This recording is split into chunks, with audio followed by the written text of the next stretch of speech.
إذا كنت من المتابعين الجدد اشترك الآن في القناة ليصلك الجديد بالضغط على الزر الأحمر أسفل القناة مع تفعيل الجرس، ولا تنسوا دعم المقطع بلايك. شكرا لكم جزيل الشكر.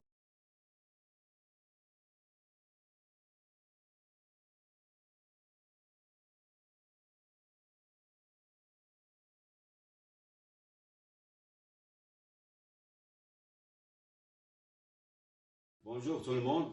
Maintenant, nous allons passer au vif du sujet. Nous allons interpréter ou bien lire un ECG. Je vais vous confronter à ce bout de papier millimétré appelé communément ECG. Ya Bismillah.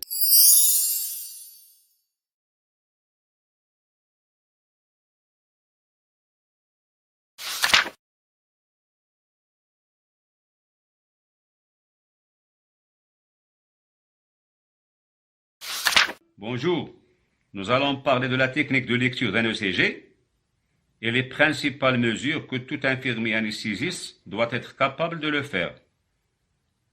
Nous allons entrer dans le vif du sujet, l'interprétation de l'ECG. Donc je vais vous confronter à ce bout de papier millimétré pour mobiliser les connaissances que nous avons acquises au service de la pratique. Et voilà la pratique. Interpréter un ECG, il faut d'abord voir le nom de la femme ou bien du patient, voir est-ce que cet ECG est valide ou non. La validité dépend de ce qu'on appelle VIP. C'est quoi VIP? C'est la vitesse. V, c'est la vitesse du défilement. Voilà la vitesse du défilement. La vitesse du défilement, 25 mm par seconde. C'est quoi 25 mm par seconde? C'est-à-dire 5 grands carreaux qui sortent de l'électrocardiographe. Je dis bien qui sortent de l'électrocardiographe. 5 grands carreaux qui sortent de l'électrocardiographe chaque seconde. Chaque seconde. Une fois j'ai décodé V, je vais vous décoder I. VIP, I. I, c'est inversion d'électrode. L'inversion d'électrode, c'est-à-dire, je vais directement vers D2 et la VR. Je regarde, est-ce que D2 est positive et la VR, est-ce qu'elle est négative? Il ne faut pas accepter un ECG où il y a D2 positive, AVR aussi positive. Ce n'est pas possible d'avoir D2 positive et l'AVR positive. Puis, il faut que toutes les ondes de l'AVR soient négatives. C'est quoi d'abord négative? Ça veut dire que les ondes de dérivation AVR doivent être au-dessous de la ligne isoélectrique. Comme vous voyez ici, P il est inversé vers le bas. Le R, il est diminué et voit vers le bas, ainsi que l'onde T. Tout est négatif. La VR, c'est ce qu'on appelle le gendarme de l'ECG. Il doit être négatif. Il n'a aucune utilité diagnostique. Il nous reste P, c'est ce qu'on appelle le parasitage. Pour voir le parasitage, il vaut mieux le voir au niveau de dérivation des deux. D2, il n'y a pas sur la ligne isoélectrique du parasite. Donc, c'est un ECG qui est valide. Puisqu'il est valide, nous allons commencer l'interprétation. Pour interpréter un ECG, il faut d'abord commencer par le rythme. Il ne faut pas brûler les étapes pour mieux poser un diagnostic. Il faut commencer par le rythme, parce qu'il y a certains qui directement ils vont vers, il y a un bloc de bronze, il y a un sous-décalage sténosieux. Il faut d'abord commencer par le commencement. Il faut voir le rythme, est-ce qu'il est régulier ou non. Comment voir que le rythme est régulier? En comparant les espaces entre R et les autres espaces entre les deux R. 1, 2, 3, 4, 2 petits carreaux. 1, 2, 3, 4 et 2 petits carreaux. 1, 2, 3, 4 et 2 petits carreaux. Donc, les espaces sont tous ex aequo et par conséquent, notre rythme est régulier. Puis, je vais voir est-ce que le rythme est sinusal. C'est quoi un rythme sinusal? C'est un rythme qui vient du pacemaker sinusal qui loge dans l'oreillette droite, au côté droit de l'oreillette droite. Onde P, elle est présente. Une présence d'onde P veut dire que le rythme est sinusal. Pour plus de confirmation, je vois est-ce qu'il est suivi d'un seul QRS et le QRS est précédé d'une seule onde P et cette onde P doit être présente. Il n'est ni négative ni absente. Donc une seule onde P est suivie d'un QRS et le QRS est précédé d'une onde P. Voilà ce qu'on appelle un rythme sinusal. Une fois j'ai trouvé que le rythme est régulier et il est sinusal, je calcule la fréquence cardiaque. Comment? J'ai dit dans les premiers cours que pour calculer la fréquence cardiaque, il faut diviser 300 par, il faut prendre 300 grands carreaux et les diviser par le nombre de grands carreaux entre deux aires. Je dis bien 300 divisé par le nombre de grands carreaux entre deux aires. Ici, je n'ai pas seulement les grands carreaux, j'ai aussi les deux petits carreaux. Donc, je vais calculer la fréquence à travers les petits carreaux, dans la méthode des petits carreaux. Et on sait que dans un grand carreau, il y a 5 petits carreaux, donc puisque 300 grands carreaux, donc il s'agit de 1500 petits carreaux. 1500 petits carreaux divisés par combien? Par le nombre de petits carreaux qui existent entre deux aires. 4 grands carreaux veut dire 20 petits carreaux et les deux petits carreaux qui sont ici, ça veut dire 22 petits carreaux. Donc 1500 divisé par 22 petits carreaux, ça va nous donner la fréquence cardiaque.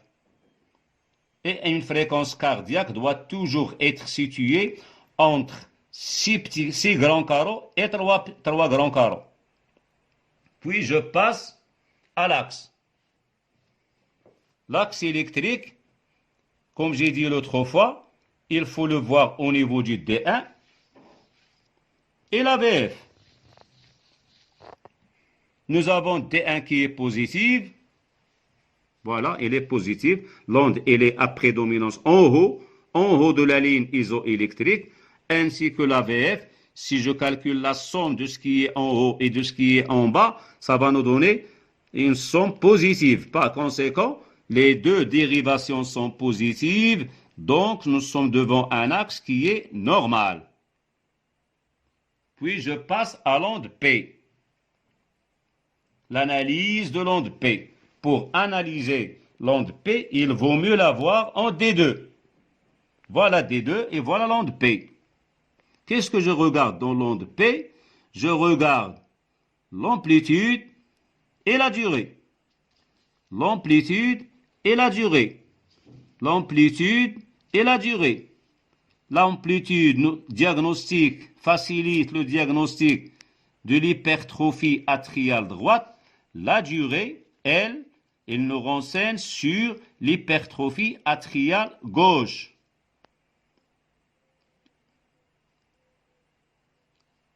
Et je vais directement vers l'intervalle PR.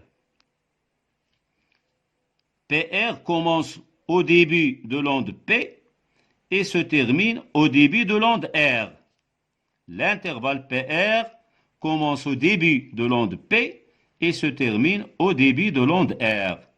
Je ne parle pas du segment PR, je parle de l'intervalle PR, parce que le segment PR commence à la fin de l'onde P et se termine au début de l'onde R.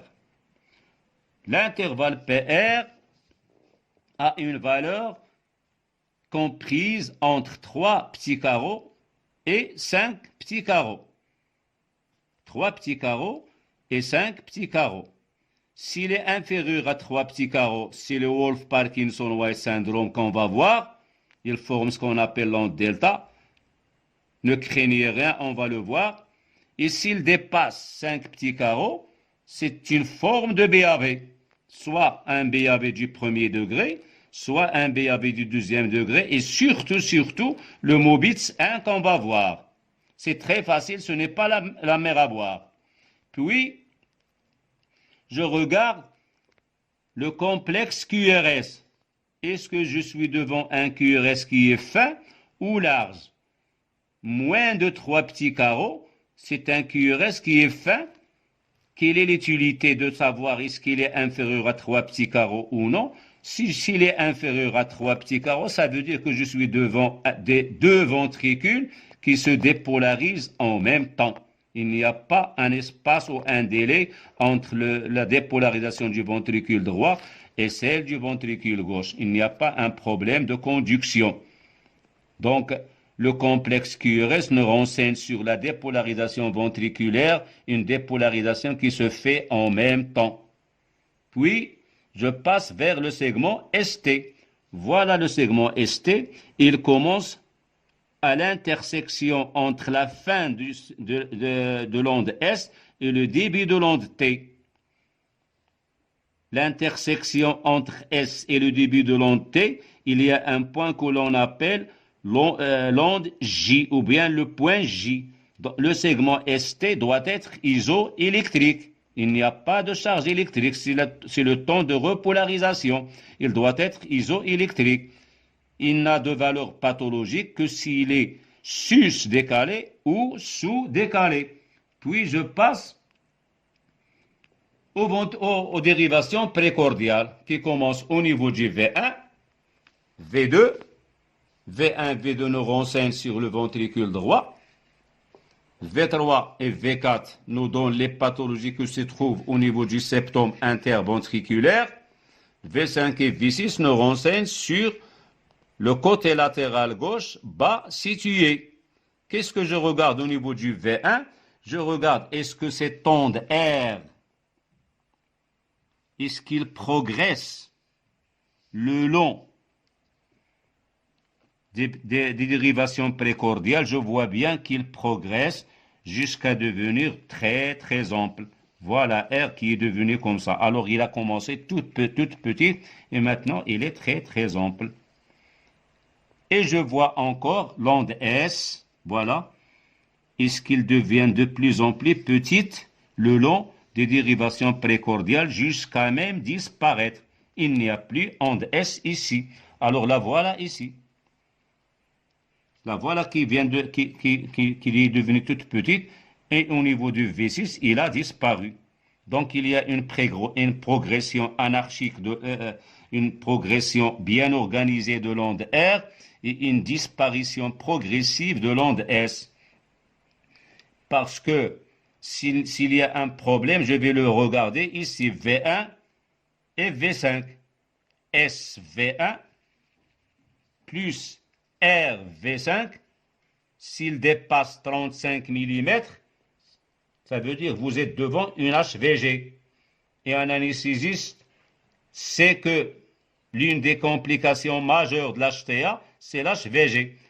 Donc si RV5 et SV1 dépassent 35 mm, tu es devant une HVG.